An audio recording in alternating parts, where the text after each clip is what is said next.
రాజకీయాలలో చేసే కోసమే పనిచేయాలి కానీ పదవుల కోసం పనిచేయకూడదు. మంత్రి అన్నది నాకు ఏ రోజు కాన్సెప్టే కాదు.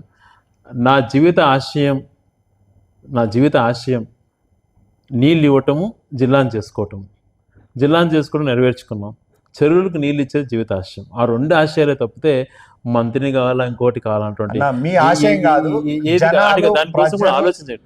దానికంటే కూడా చెరువులకు నీళ్ళు ఇచ్చే పని కంప్లీట్ అయిపోతే నెక్స్ట్ రాబోలు ఇప్పుడు దాదాపుగా కాలేటి వచ్చింది వాగు, GNS కాలేటో అదైతే అదే నాకు చాలా ఇప్పుడే నాయకుడు నేను ఊహించిన నా జీవిత ఆశయాన్ని నిజయకొరక ప్రజల యొక్క ఆశయాన్ని అంటే జిల్లా కేంద్రం చేయడం అటువంటిది ఆయన నాకు ఇచ్చినటువంటి ఒక వరం.